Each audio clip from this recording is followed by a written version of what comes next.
আসসালামু আলাইকুম। আজকে দেখাবো বাবুর্চির হাতের কচু দিয়ে চিংড়ি মাছের মজার একটি রেসিপি। হোটেলগুলোতে কচু দিয়ে চিংড়ি যেভাবে রান্না করে আজকে বাবুর্চি সেভাবেই রান্না করে দেখাবেন। আর আমি বাবুর্চির হাতের রেসিপিটি সরাসরি আপনাদেরকে দেখানোর চেষ্টা করব। আশা করি ভিডিওটি আপনাদের ভালো লাগবে। ভালো লাগলে প্লিজ একটা লাইক এবং শেয়ার করে যাবেন। তাহলে চলুন শুরু করি।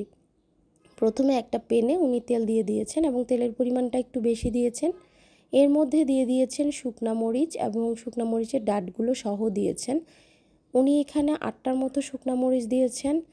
শুকনা মরিচগুলোকে একটু ভেজে নিতে হবে। তো একটু নেড়ে চেড়ে উনি শুকনা মরিচগুলোকে ভেজে নিচ্ছেন। আর অন্যদিকে বলে নিচ্ছি, কচুর যে শক্ত অংশটা থাকে নিচের দিকের, সেই অংশটা উনি কেটে ভাপ দিয়ে, মানে গরম পানিতে ভালো করে ভাপ দিয়ে সেদ্ধ করে নিয়েছেন, যেন কচুটা গলায় না ধরে। ওই প্রসেসটা আপনারা সবাই পারবেন, এই জন্য আমি আসলে স্কিপ করে গিয়েছি। শুকনা মরিচগুলো ভাজা হয়ে গেলে উনি তুলে এর মধ্যে দিয়ে দিলেন পেঁয়াজ কুচি। এখানে উনি প্রায় হাফ কাপের মতো পেঁয়াজ কুচি দিয়েছেন। আর এই রান্নাটাতে পেঁয়াজ কুচির পরিমাণটা একটু বেশি দিতে হবে। যেহেতু বাবুর্চি সরাসরি দেখাচ্ছেন, আমি তাই ভয়েস ওভারটা দিয়ে আপনাদেরকে যতটুকু পারছি বুঝিয়ে দেওয়ার চেষ্টা করছি। পেঁয়াজটা একটু লাল হওয়ার পর উনি এখানে কালো জিরা দিয়ে দিয়েছেন 2 চা চামচের মতো।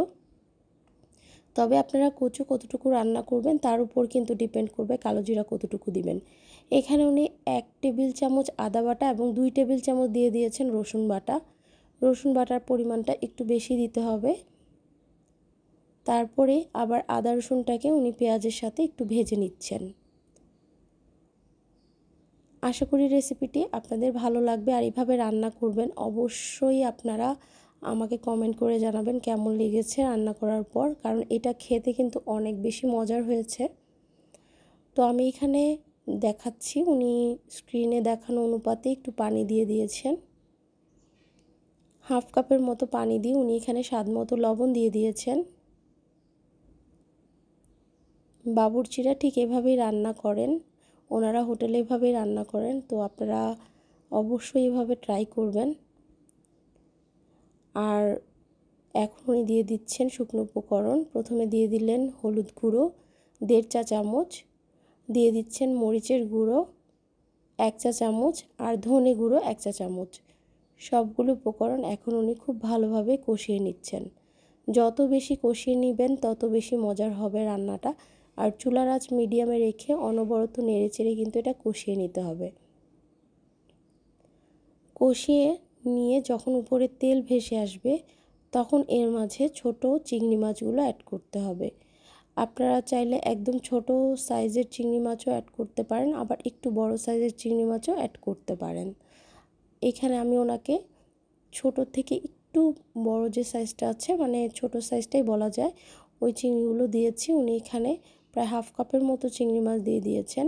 তবে চিংড়ি মাছের পরিমাণটা একটু বেশি দিলেই খেতে খুব ভালো লাগে। চিংড়ি মাছটা দিয়ে উনি আবারও নেড়ে চেড়ে নিচ্ছেন। আরও কিছুক্ষণ কষিয়ে নেওয়ার পর তারপর এখানে কচুটা দিতে হবে। অলরেডি আমার কচুটা কিন্তু প্রসেস করে ডিপিং করা হয়েছিল, মানে আমরা কচু একসাথে অনেকগুলো এনে কেটে সেদ্ধ করে তারপর ডিপে রেখে দিই। এতে করে রান্না করাটা খুব সহজ হয়। এই যে দেখুন, কচু এরকম কিউব কিউব করে ডিপে রেখে দিয়েছিলাম। এতে করে রান্নার সময় টাইম কিন্তু খুব কম লাগে। তো কচুটা এ পর্যায়ে দিয়ে দিতে হবে। কচুটা একটু ফ্রোজেন অবস্থায় আছে, একটু পরেই কিন্তু এটা একদম নর্মাল ফর্মে চলে আসবে। আপনারা যারা সময় বাঁচাতে চান তারা কিন্তু কচু একসাথে প্রসেস করে এভাবে রেখে দিতে পারেন। এতে করে সময় কম বাঁচবে আর রান্নার টেস্টে কিন্তু কোনো হেরফের হবে না। এরপর উনি এই রান্নাটা ঢেকে দিয়েছেন। এই রান্নাটা ঢেকে ঢেকেই করতে হবে। দেখুন, কচুটা বরফ একদমই চলে গিয়েছে। এখন এটা অনবরত নেড়ে ছেড়ে একদম শুকনো শুকনো করে নিতে হবে, কারণ এই কচু চিংড়িটা কিন্তু শুকনো শুকনো খেতেই বেশি ভালো লাগে। যখন এই পেনটার গা ছেড়ে ছেড়ে আসবে তখন এটা চুলা থেকে নামাতে হবে। এর আগ পর্যন্ত চুলার আঁচ মিডিয়ামে রেখে এটাকে একটু পরপরই ঢেকে এবং নেড়ে দিতে হবে। আর উনি কিন্তু একদম চেপে চেপে যতটুকু পারছেন এটাকে একদম ভেঙে ভেঙে দিয়েছেন। কারণ আমার এই কচুটা কিন্তু বেটে নেওয়া হয়নি, এটা আস্তই ছিল, ভাপ দিয়ে রাখা হয়েছিল। এই যে উনি এভাবে কচুগুলোকে একদম ভেঙে ভেঙে দিচ্ছেন যেন এটা খেতে বেশি ভালো লাগে। তো আপনারা ওইভাবে ভেঙে ভেঙে দিবেন, তাহলে খেতে ভীষণ ভালো লাগবে।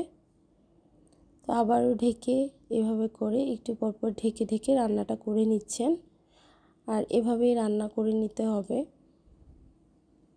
আশা করি রেসিপিটি আপনাদের কাছে ভালো লাগছে। ভালো লাগলে প্লিজ একটা লাইক এবং শেয়ার করবেন।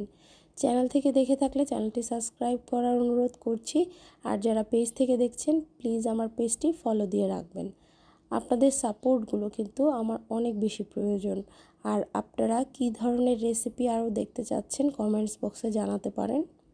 তো কথা বলতে বলতে এটা প্রায় শুকিয়ে এসেছে, আমি দেখাচ্ছিলাম আপনাদেরকে।